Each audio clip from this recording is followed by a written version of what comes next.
What is up, everybody? Welcome to another episode of Spring Fever. As always, it is me, XFL Jim. Can you smell what the XFL is cooking? Of course, I'm joined by the man himself, Eric, a.k.a. Uncle Rico. You want it? I'm going to give it to you right now. And before we get into anything, we get into anything. Oh, did I lose it? Did my banners go away? I had a banner for it, but this show, like so many shows, is brought to you by Royal Retros. Now, Royal Retros is the place that you want to go when you want to shop for that merch, that XFL merch, that UFL merch, that USFL merch. They got it at Royal Retros. Presenting sponsor of the Arena Football 1. Get your Nashville Cats suit today. And when you go to Royal Retros, use promo code SPRINGFEVER, all one word, all caps, for 10% off at checkout. Do it right now. Do it right now. Do it. What was Eric, that? we have reached that half. What was that movie with Stiller? Where he's like, do it. Do it. But I'm lost. There was a movie with Ben Stiller and Owen Wilson. They're buddy cops. Starsky and Hutch? Yeah. There's that point where he's like, do it. I'm going to be honest, didn't watch the Starsky and Hutch remake. I'll be honest, missing out. Did you watch the show? I watched a couple shows. Snoop Dogg was Huggy Bear. Wait, what? Snoop Dogg, what was it? Snoop Dogg was in the remake. Huggy No, Bear. I'm talking about like the old Starsky and Hutch. No, God, no, Jim. Jim, I'm not that. How old do you think I am? You can watch old shows even if you're not old. Jesus. That doesn't matter. No one said you can't watch them. Eric, we have reached the halfway point of the season. Well, first of all, before we get all this, I need to say happy 500 to you, dude. Oh, stop it. You are one of the most talented people I know. You bust your ass. Well-deserved. Happy 500 on YouTube, my friend. I think I figured out what I'm doing. I'm going to have to do some sort of celebratory live stream for it. My buddy on Twitter had the mention a margarita pool. So fill up a kiddie pool with margarita mix and kind of hang out in it for like a couple hours. Jim, why? I think that's better than eating all the cake ingredients and shit that I've done before. Just like bathing in margaritas.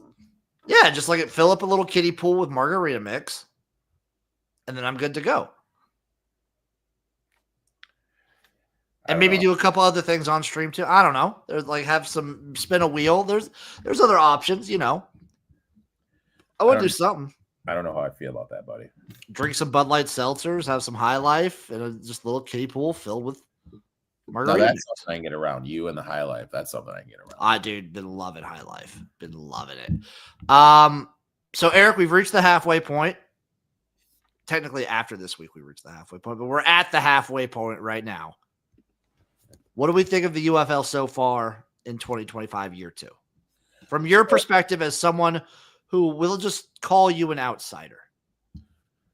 I feel, no, this is just me personally, for me to be involved at this time, I needed to feel a connection to the teams because I have so much shit going on in my work life with my, and with other stuff, Major League Baseball, NBA playoffs, like that shit I'm starting to have is where my vision is, where my thoughts are, where my betting is. UFL, I'll be honest, it started right during the March Madness. Because of that, at the beginning of the season, I really didn't feel those connections to those teams. Now I know that the season would still be going on during the midst of everything, but I would at least feel the connections to the teams and the players. And because of that, I'd be drawn in to watch. Since I didn't feel that, I'm not, you know what I mean? If I have a chance to watch the Pistons in the playoff game or the UFL, I'm going to take the Pistons. You know what I mean? That's just how it is right now with me. So. Should I hate the Lakers in the chat? Did you feel the same last year? Or did you feel like you had a connection last year? No. No, it's the So same. you felt the same. I felt the same. With the because you've only been on this show. When did you? I forget. I've been doing shows. When did you start on Spring Fever? This is year 3. So you started with the XFL in 2023. Yeah, like the one. What was the one that started right after the Super Bowl? Was that the? That was XFL in 2023. Yeah. And I mean, like, dude, I was USFL. I was like locked into it when stuff was going on during the March Madness. I would watch. Now, obviously, like it was a different time then, but for me, I feel like it was just fumbled.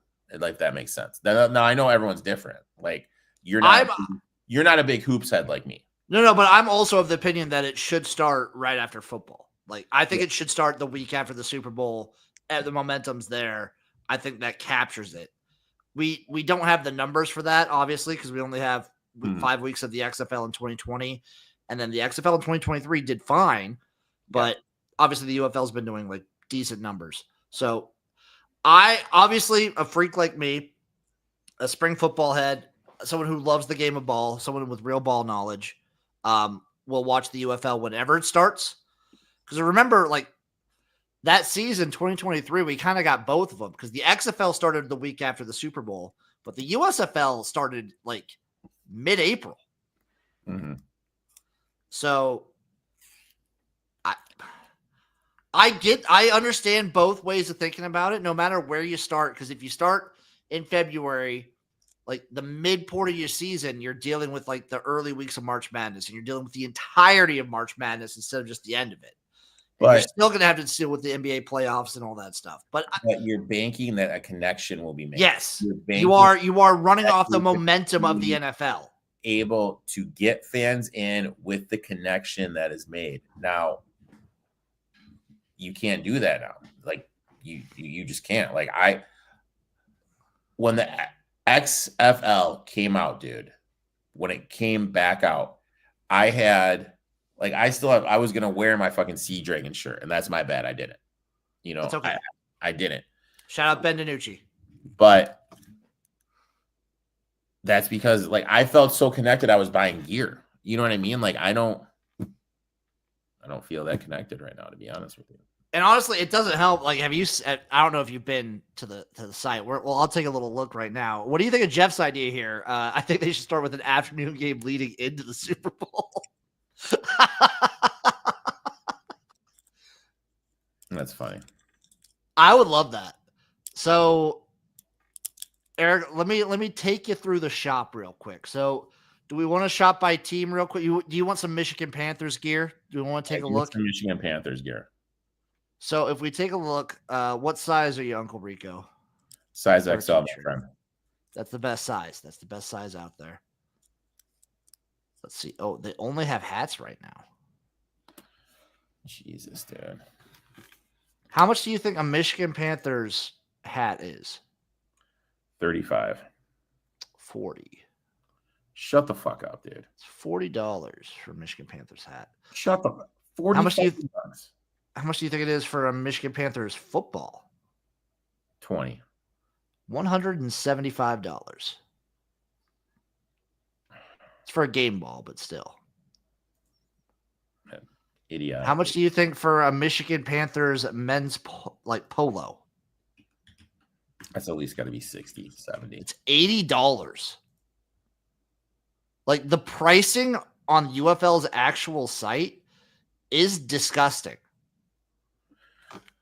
Which is by the way why you go to Royal Retros where you could get like a fucking hoodie for $55. It's just fucking absurd. It's crazy. The price is crazy.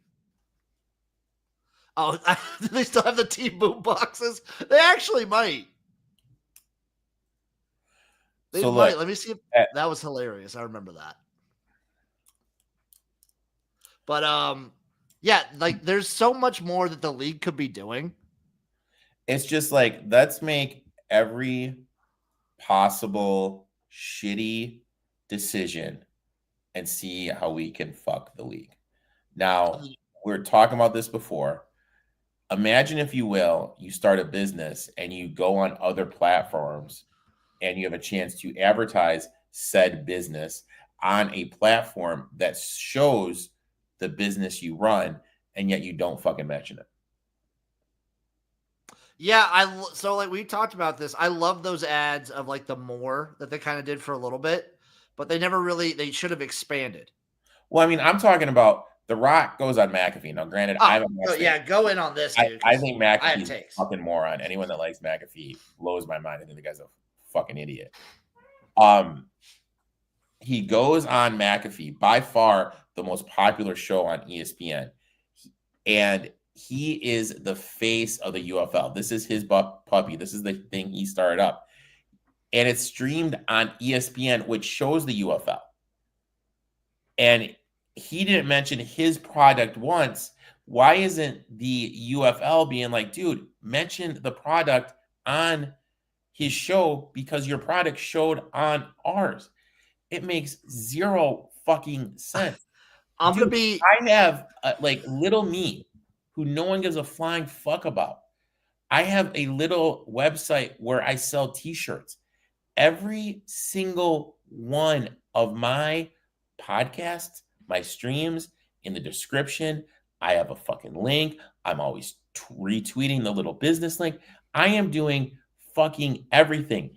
And this is just little old me. You know what I mean? Nothing fancy, nothing else, just little old fucking me. And you're telling me that when The Rock he is that much of an arrogant fucking bastard. When he goes on this, he doesn't once say anything. And the higher ups at ESPN are like, hey, you know what, Rock? Why don't you fucking use this time to promote your fucking business? It makes fucking zero sense.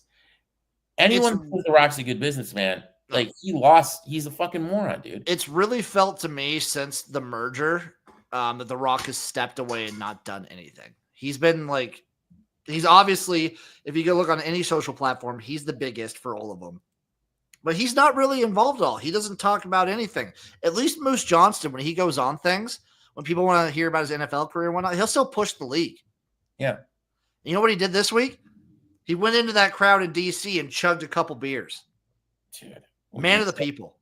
Would you chug a beer with Moose Johnson? I would.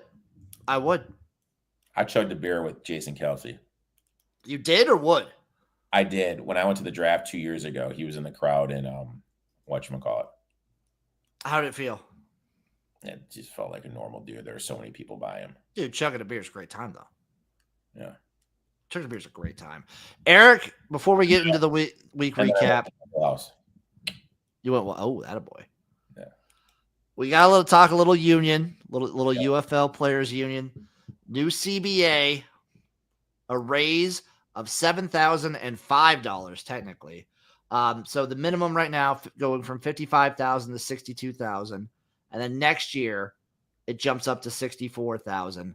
And the big one, the big kicker, year-round healthcare for the boys. Absolutely huge. And just to confirm, there's no minimum game. Like you need to play on X to qualify for this.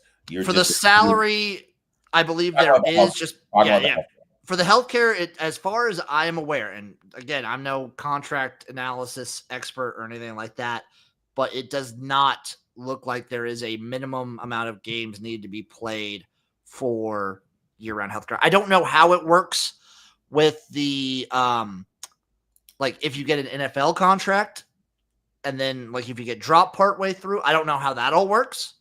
Mm-hmm. Because that's probably a little confusing for guys who like get in the league, are on practice squads for a little bit, and maybe get dropped in like November or December.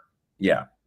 So I don't fully know how that plays into it, but I think it makes sense that if you are staying in shape and training and whatnot, and planning on being in the UFL in 2026, you should get health care until then, like for the whole year. I agree 100%. So this is good for the players. I think the big thing they wanted was the year-round health care. Yeah. There were some holdouts. Like you remember, we talked about what was it? It was Quentin Dormady was the one who said he like got let go from Memphis because of it. Quentin Dormady. Yeah, you remember? We talked about that. That was like training camp. Fucking clown. Yeah. But that's great. I love that move.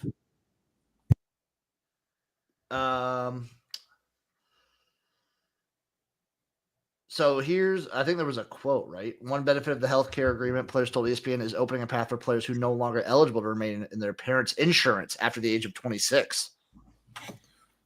Yeah. But they're trying. That's a plus. Yeah. We're doing stuff.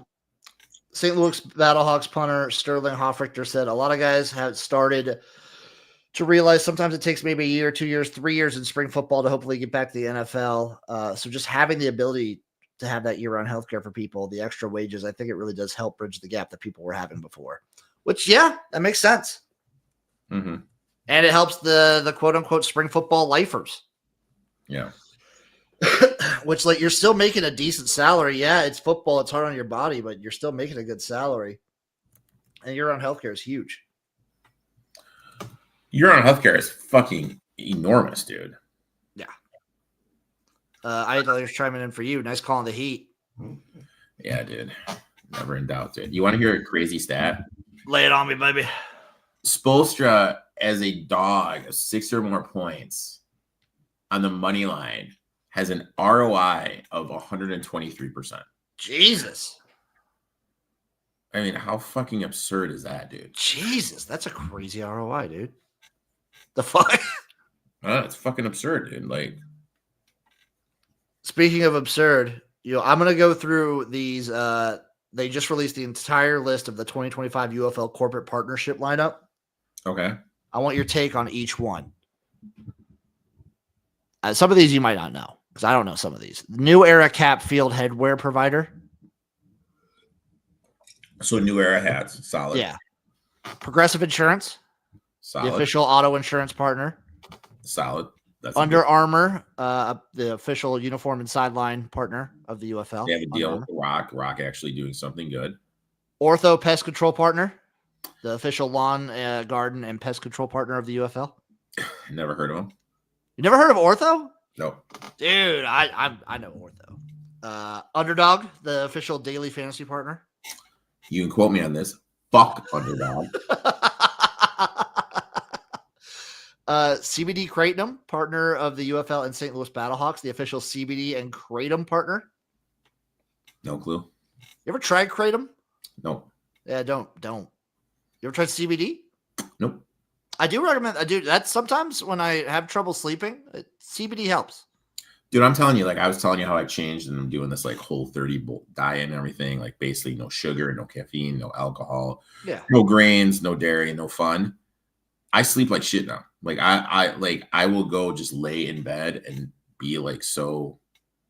I just can't go to bed. That sucks.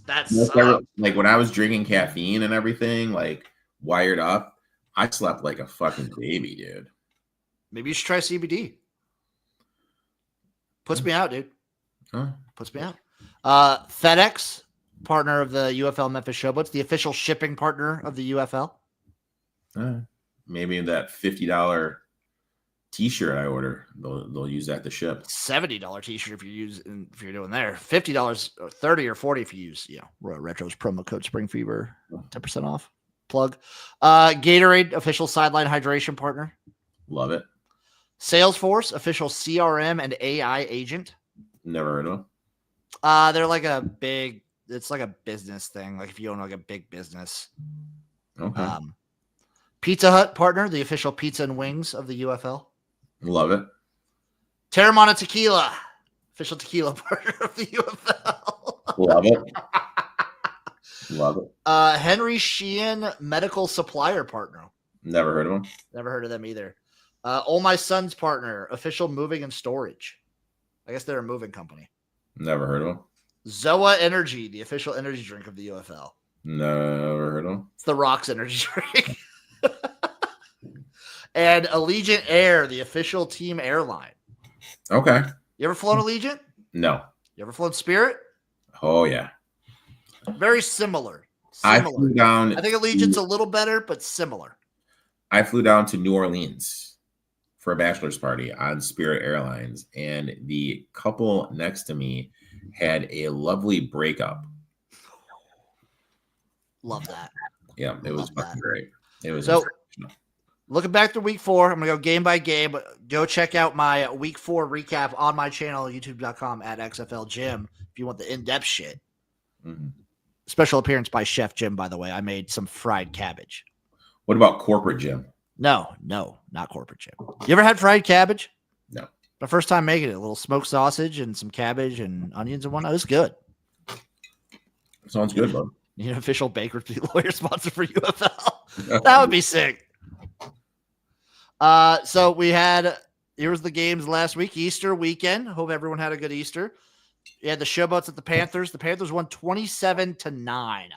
Showboats, again, Ken Wisenhunt out for the rest of the season, out indefinitely, it seems like. And they are a mess, specifically at the quarterback department.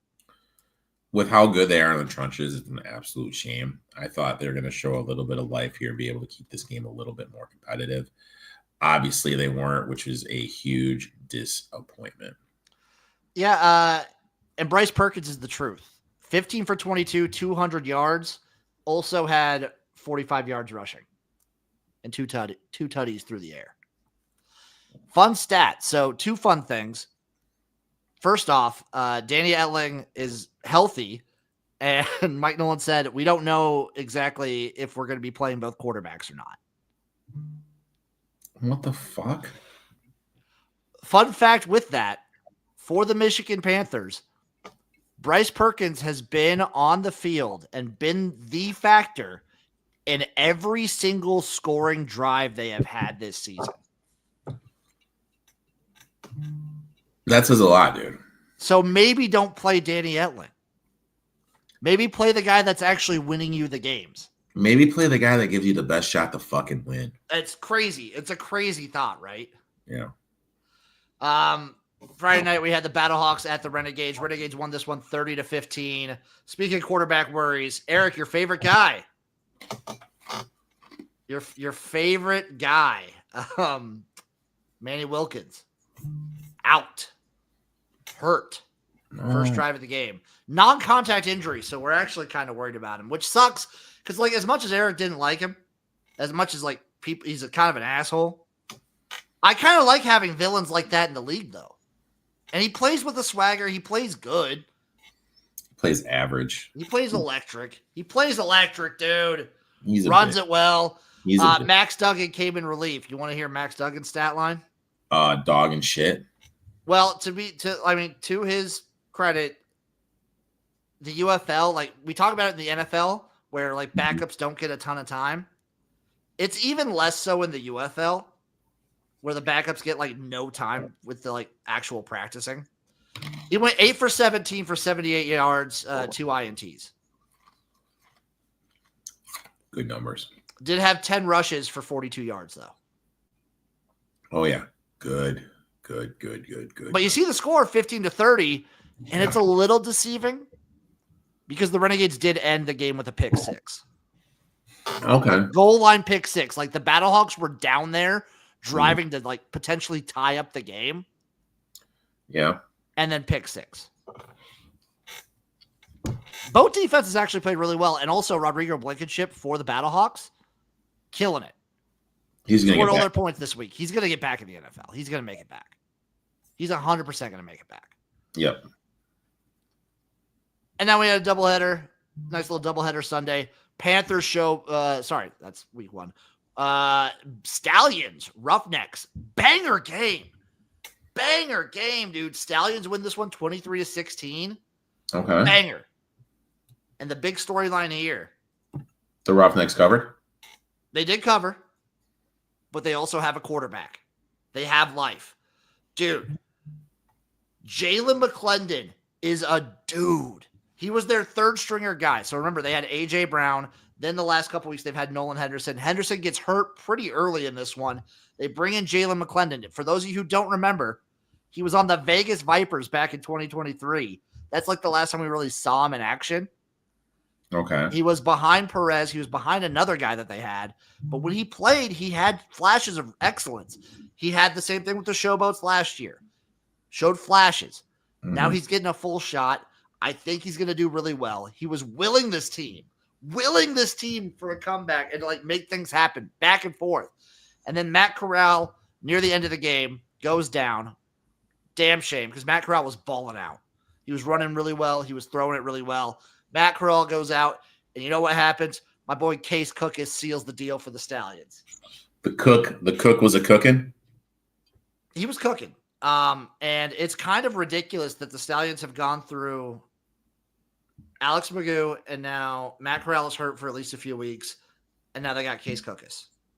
Mm-hmm. Who is starting this week, by the way? Case Cookus is the starter for the Stallions. The cook is the starter? The cook is the starter. But I think the Roughnecks showing like fight and actually being in this game gives me hope for this team. The only thing in their way is Curtis Johnson. Still an awful coach.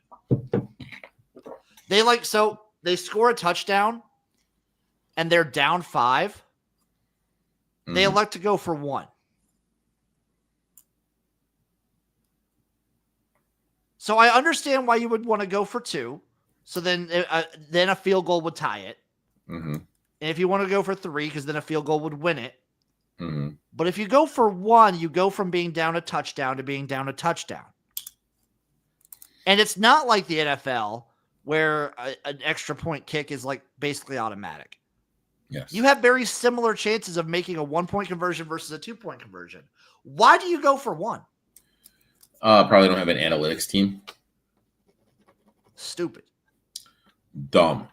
And then the game of the week, Eric, game of the year so far, San Antonio 24, DC 18. They won one for the Gipper. My boy, Peyton Party, came in dressed like Bum Phillips. He had the cowboy hat and everything. Okay. Which is also a fun little deal because I think Party's like grandfather was a coach for the Gamblers. Okay. Back in the day, which is sick. Kellen Mond has been improving each week. He improved this week. Really good game for both quarterbacks, honestly. Because Jordan Ta'amu, little stat line. I mean, it was some bad overthrows. Some bad overthrows mixed in there. 19 for 31 for 299 yards and a tutty. Okay. Still sucks. Sucks is such. I love how Eric lives on the extremes. I love it. Then Kellen Mond, 14 for 20, 14 of 20, 121, 1 tutty. Yeah. Won the fucking game. Better than him. And then Anthony McFarland was a fucking dude as well. This was a great game. Both defenses were firing back and forth. And at the end, the Brahmas just were better. They were just better. And they get their first win. Banger. So the only team without a win is the Memphis Showboats. And there are no longer any undefeated teams in the UFL. No more undefeated teams left. Are you worried you're going to have to fucking, what is it, cat food? No. The Showboats is a tattoo on my butt. Showboats is a tattoo on my butt. I already have the tattoo kind of picked out too. The only thing that kind of sucks is the USFL conference. Yeah. Like the Stallions and Panthers are both 3-1. The Roughnecks are 1-3, and the Showboats are 0-4. Like it looks like the playoffs are going to be wrapped up early in the USFL conference again. Mm-hmm. At least in the XFL conference, we have the Renegades and Defenders at 3-1, and then the Battlehawks at 2-2, and Brahmas at 1-3. So everyone's like, we're not quite like out of it yet. But if there's not some upsets going into like week 6. Stuff's week gonna 7, be pretty set. We're gonna have like the playoffs locked up pretty early. Now, No, Lakers asked, by the way, tramp stamp. No, it's gonna be on my like right cheek. What were you gonna ask? what are you gonna get on your ass if that? I'll show you. I'll show you what I'm gonna get at the end of the show. But what is that? What you're gonna? Is that a tease? It's a tease for you. It's a tease for you, buddy. No. Okay, so with it being the halfway point, Eric, I thought it'd be fun to look at the futures. We'll go through them like we do, and you tell me if you're interested or not. We'll go from the longest odds to the shortest odds. Or no, we'll go from the shortest to the longest. So still the favorite. The Birmingham Stallions sit at plus 200. Nope. The Arlington Renegades sit at plus 370. What did I take the Renegades at? 6 under, I think. I thought, yeah, plus 650, plus 7, something like that. The DC Defenders at plus 425. The Michigan Panthers at plus 450. Okay. The St. Louis Battlehawks at plus 550. The San Antonio Brahmas at plus 1,800. The Houston Roughnecks at 45-1, and the Memphis Showboats at 50-1. That kind of shows you where the USFL conference is right now. Anyone piquing your interest? What's DC at? 425. These are all DraftKings lines. 425. What is the Battlehawks at? 550. So the Battlehawks are a game out and are at 550. Yeah. Right? It's a little too low for me, Jimbo. I know. Brahmas at 18-1. You trust Party? They're 2 games back. That's interesting. Roughnecks 45-1. I mean, if you really think the Roughnecks are on the answer, the quarterback, I mean, a punt on 45-1 isn't the weirdest thing. It's not the weirdest. I wish we could get like a 26-1 conference champion. Yeah. But yeah, 45-1 is not the worst. Mm-hmm. Now, looking ahead, Eric, to this week, the lines. Friday, April 25th at 7 p.m. in Birmingham. The Stallions host the Memphis Showboats. The Birmingham Stallions are 10.5-point favorites. Over under 37.5 plus 470 on the money line. Case Cookus hosting his old team. That's a lot of points, man. We said the same thing last week, and the Showboats got embarrassed. But you have a backup quarterback coming in. Like, I mean, granted, I know, look, he's been around the book. He took. It's also a backup quarterback, new quarterback for the Showboats. They're putting up Dresser Wynn. But has Wynn gotten snaps? Has he gotten time? No, not at all this season. Oh, that's he was their number 3. I mean, look, I'm not going to bet this game at all. I mean, like, maybe lean on looking for the Showboats running back total over for his rushing yards. Don't hate that. I mean, that's the only thing I kind of look in this game. Because I'm going to go, you know what I'm going to do? 37.5. Mm-hmm. Case Cookus slaying the ball. I'm going to go under, though. I'm going to go under. Under 37.5. That's what we're betting. Okay. I like it. 2 new quarterbacks coming in. Case got like half a quarter at a time last week. Mm-hmm. So I forgot to mention it. So like Matt Corral goes down. Case Cookus is like their only quarterback left. First play, he hands it off and just sets a block right away. Like dives into a guy. Love it. He's got that dog in him, dude. How do you not love Case Cookus? Dude, I love the cook, dude. I fucking love him. Saturday, April 26th, the Michigan Panthers head down to St. Louis to the Battle Dome to take on the Battlehawks. The Panthers are 1.5 point road favorites, over under 37.5 plus 102 on the money line. So my whole take, I've seen a lot of people online calling the Battlehawks fraudulent. I want to see that kind of heat for the Panthers. Because if you look, the Battlehawks have 2 wins. They beat the Brahmas and they beat the Roughnecks. 2 at the time, bad teams. Mm-hmm. Well, Michigan, the Panthers, you know who they've beaten?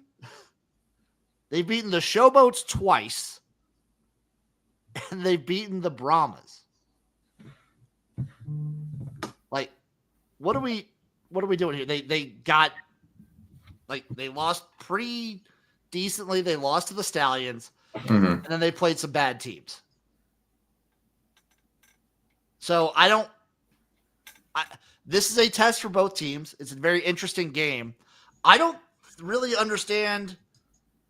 So I get that St. Louis is down like Wilkins. It will be Max Duggan. Maybe that's why. Mm-hmm. But they did, speaking of which, for their backup, they did bring back the man, the myth, the legend, the midman himself, Brandon Silvers. Hi-ho fucking Silver. Idaho Silver.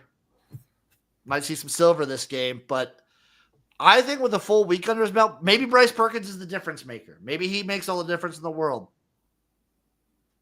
I kind of want to roll Battlehawks here, though. I don't know. Battlehawks bouncing back. That makes sense. Their both defense is really good. They get Hakeem Butler back. I don't know. I'm feeling a bounce back. Plus 102. I'll take it. I'll take the shot. Yeah. What was the line? I'm sorry. 1.5. Panthers favored. Yeah, I'd lean the Battlehawks here.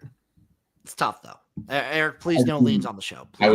I would lean. Please no leans. Strong lean. Strong. You could say sprinkle. You could say like small bet.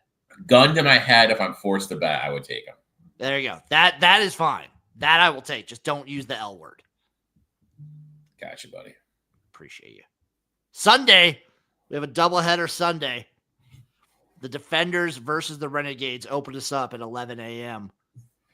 Renegades are 3-point home favorites against the Defenders. Over under 39.5 plus 142 on the money. I would play the Defenders. I would also play the Defenders. Defenders coming off of their first loss of the season. Renegades just beating the Battlehawks riding high. This is going to be this is probably going to be a game like I actually do bet on. I will take I'll take them. You know what I mean? I'll take the Defenders plus 3. I would recommend probably live betting. This is for sure a game I'm going to be on them plus the 4 or 3. It's 4 on the book I'm looking at. There you go. That's the money line. Take that. Also over 39.5. I'll take it. I don't care. The Defenders are going to want to blitz, and Perez gets rid of the ball quick, and both teams have quarterbacks that have been pretty good at throwing the ball this season and getting rid of it and putting up points. I'll take the over 39.5. I'm expecting a lot of points this game. Perfect situation, though, to live bet because what the Renegades have been doing is getting up early and then kind of slowing down. And then melting. Yeah, they've been kind of like not great closers. Can't seal the deal.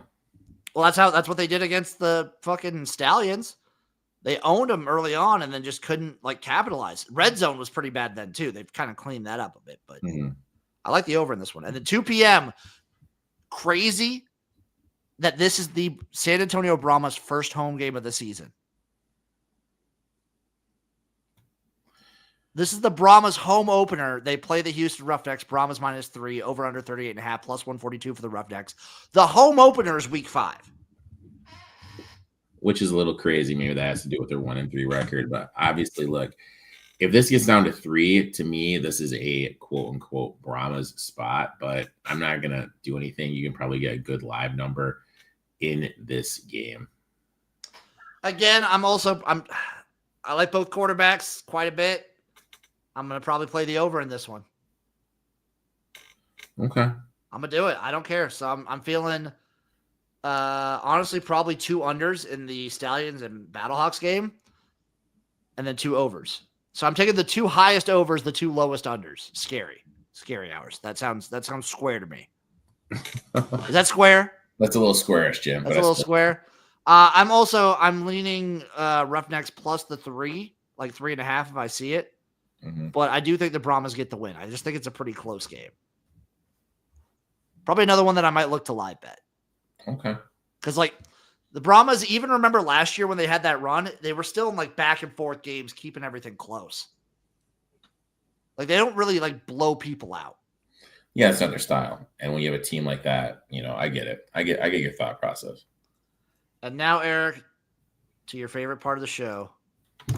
Did you forget to do the lineup last week? Jim, I'll be honest, I forgot there was even games last week, dude. I also forgot to do the lineup last week. I'll just be 100% honest. So we have it right here. Are you ready? Do you have everything pulled up? I have everything pulled up here. Okay. I gotta go full screen when you go like this because I also have to go full screen. I can't see shit. I also have to go full screen, but I'll narrate too. All right. What position would you like to start with? What game do you think is going to be the highest scoring, Jim? I think DC, Arlington, or Houston, San Antonio are your two highest scoring. DC, Michigan's always wild just because Perkins has been putting up numbers like crazy, but I do think DC, Arlington, and Houston, San Antonio are your two highest scoring games. I don't know which one, but DC, Arlington. Okay. I don't know which one of those, but I do think those. Dude, Bryce Perkins, $10,000 quarterback on DraftKings. Congratulations to him. So, I mean, like, is Arlington going to be able to move the ball in the DC defenders defense? I believe so. I think the blitz actually kind of plays to how like Luis Perez is. If he's good at one thing in this league, he's good at getting rid of the ball quick. More than I look at it, the Brahmas and the Roughnecks both give up the most points per game. I would be definitely fine picking either one of those quarterbacks. So the Brahmas give up the most passing yards per game, but it's only by 0.6. There's not really a difference there. So, and their rushing yards are kind of the same. I mean, if we go McFarland from the Brahmas. You mean, the running back? Yeah, and then do the Roughnecks quarterback. I like that because McClendon runs more than Kellen Mond does. Yeah. So I like that. So we take Jalen McClendon and then we take Anthony McFarland. I like that move. All right. Now defensively. All right, hold on. Oh, are you getting the defense out of the way already? Defenders play who? The defenders are playing Arlington. They're playing the Renegades. See, that's for the battle for first place. Yes. And obviously that has a lot to do. Now, this is just my thought. When we're at this part of the season, this is going to affect, this will affect who gets home field advantage. Yeah, and it could end up affecting who makes the playoff at the end if the Battlehawks kind of turn it on. But yes. So, in a game like this, where the stakes are high, I lean toward unders. That's fair. So, I would much rather play a Defenders or a Renegades defense. Okay. I like playing either one. I mean, Tamu is known to play, like, both defenses really good. The Defenders blitz happy. Renegades, look out, they're $4,200 versus the Defenders $3,700. Do we want to slot in the Defenders now, and then if we have leftover money? Because I think the Renegades, I think Tamu probably throws more INTs. I think the Renegades get more turnovers potentially. I think this is a Renegade spot, though. Let's play the Defender spot. Let's go with the Defenders. We'll go with the Defenders. I think we had the money. Taking the Renegades is not a bad option. You can't really go wrong with either one. Okay. All right. So now let's move on to the wide receivers. Wide receiver. Hold on. Let me do something. I'm sorry, Jim. This I should have had two screens pulled up for this. It's okay. It's okay. I'm just unfucking professional over here. It's okay. You know, that's why I'm a cash. You're still the man. You're still the man, Uncle Rico. Now we're looking at it.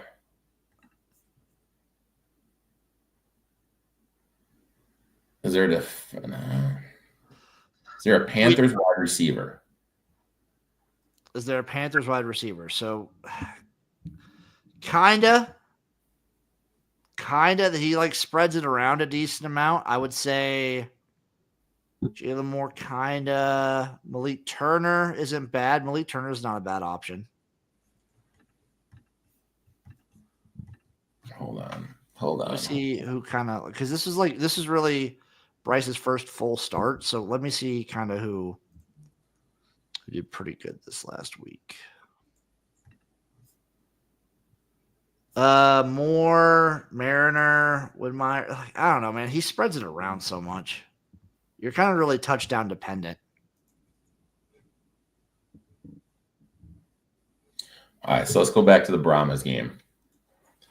Okay. How much is Hall? How much is what? Justin Hall. Justin Hall for Houston. He is 8,600. He is the second most expensive wide receiver on the board. Put him in, please. Okay. He is in. I like it. I like that a lot.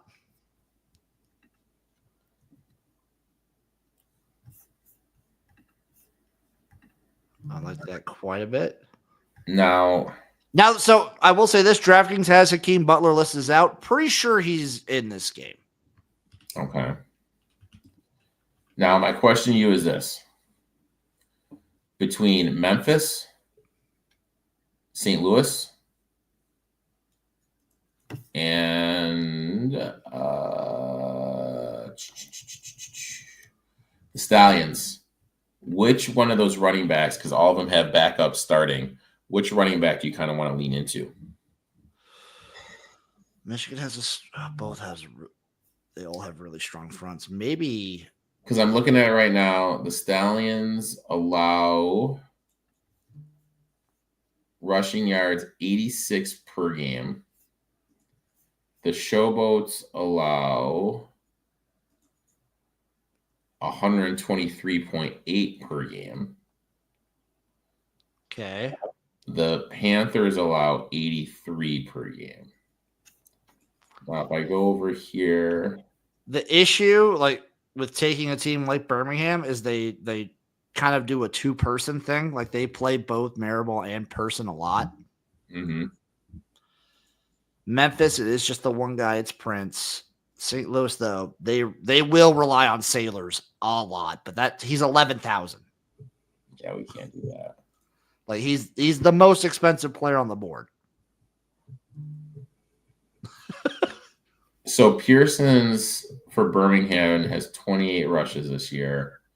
Jesus Marble has 26. I know, right? Like they use them pretty evenly. We could do Prince for Memphis. Backup quarterback there too. You want to roll with that? Yeah. Let's see. My only worry is with how good the Stallions are up front. I know.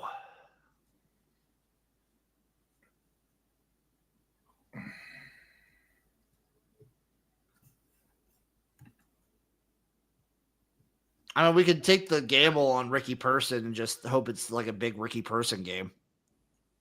He's only 6,300. Prince for Michigan is 64. You know, about the same. Prince does have 38 rushes. So what is that? 38 divided. Yeah, he's getting about 9 attempts per game. Let's go Prince. Okay, I like it. We still have one wide receiver, tight end, and one flex.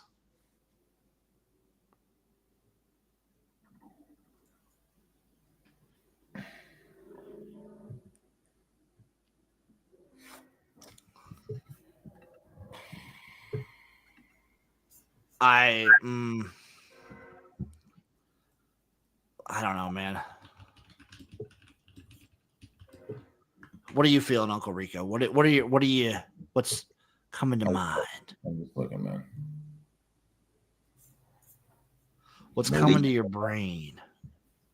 Malik Turner? That's interesting. What? Malik Turner has 20 targets and 15 receptions.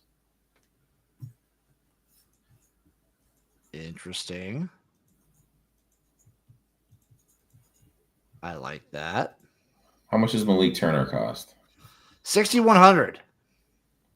Did he have like some sort of outlier game? Let's see.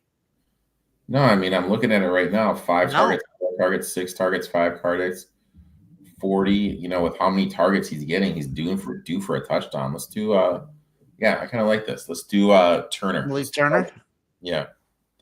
Know where are we sitting at right now? Okay, we are at $7,600. We just need one flex position. That is it. All right. So is there a game you want a piece of right now? Kind of sit back.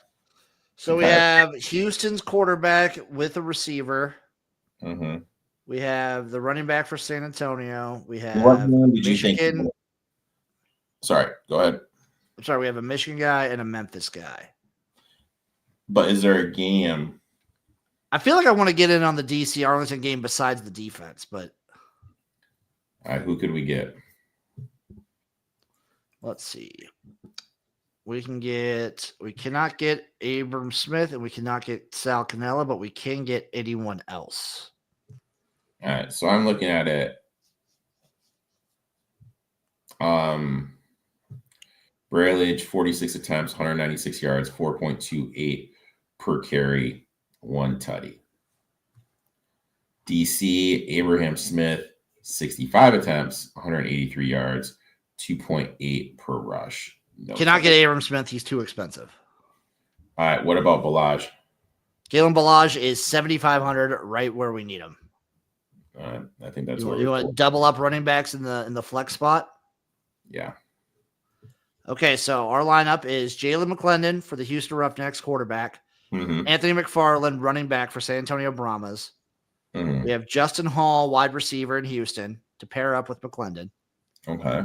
We have Malik Turner for Michigan. Okay.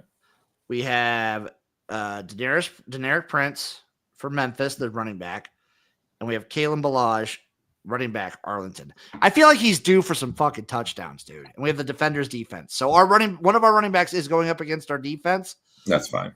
But I think the defense generates sacks. Yeah, that's fine. We're good. Yeah. So save that lineup. I will send that to you. We'll make sure to post it this week. We will do it this week. I'll do it, damn it, at the very least. Okay. All right. I'll do it.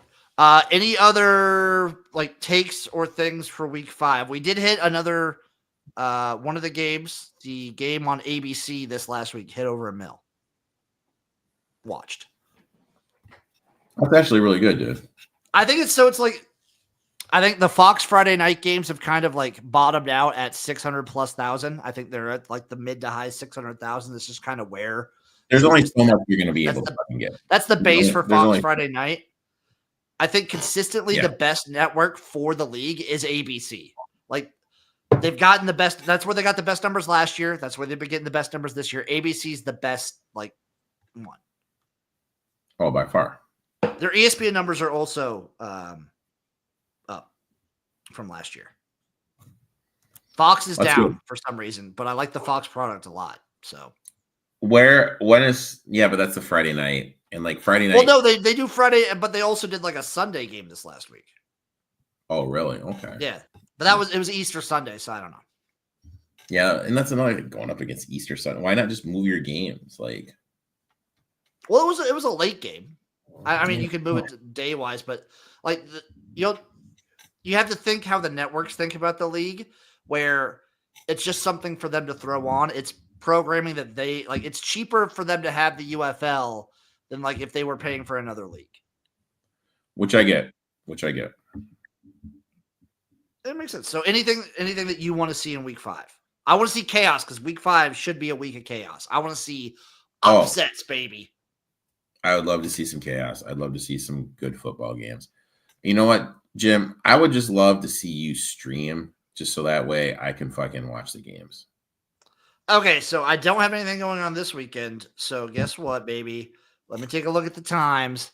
We go to week 5. So Friday night, 7 p.m. Central, April 25th, there will be a stream Friday night. Yeah, that's perfect for me. It's perfect for you? Yeah, because you know what? I'm doing this diet. I'm not going out. I'll be home on a Friday night.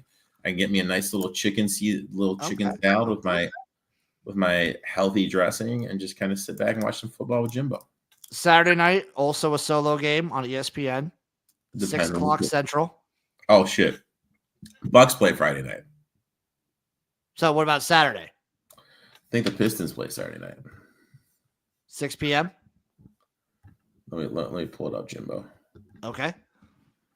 Oh, and the streaming draft. both nights. I'm streaming both nights. And the draft time, dude. Oh, dude, who fucking draft? Who gives a shit? Oh, shit. No Piston game. You don't watch night 2 of the draft? Yeah, I watched night 2 of the draft. That's fucking cringe. Oh, so the Pistons play Thursday, and then they probably play Sunday. There are 2 games on Sunday. Jesus, the lowest ticket for a Piston game is $165, dude. Why is it so fucking much, dude? That's gross. Jesus Christ, dude. And then Sunday, I'm streaming 11 a.m. and then the second game is at 2. So back-to-back on Sunday. I will do my best to support my friend Jim. I'm hitting every game this week. There you And go, so buddy. Friday nights is on Fox, and then the rest are on ESPN. I love it. I love it. Next week we get another ABC game. But also, like, it's been nice having Joe Tessitore call games. I'm gonna be honest. He's been awesome. You're a big fan. Dude, I mean, you're not an announcer guy because you don't listen to the games, but like they bring like a sense. If you get a good announcer, they bring like a really good energy to the games. Mm-hmm. I think, like, especially play-by-play guys, just the way they can like harness the emotion. I like it. Like it a lot. So check out week 5. Check out that man at ETOF 21 Sports. Check out Royal Retro's promo code Spring Fever, all one word, all caps. 10% off at checkout. Check me out at XFL Gym. We love you guys. We'll see you next week for another episode of Spring Fever. Bye-bye, everybody. Mwah.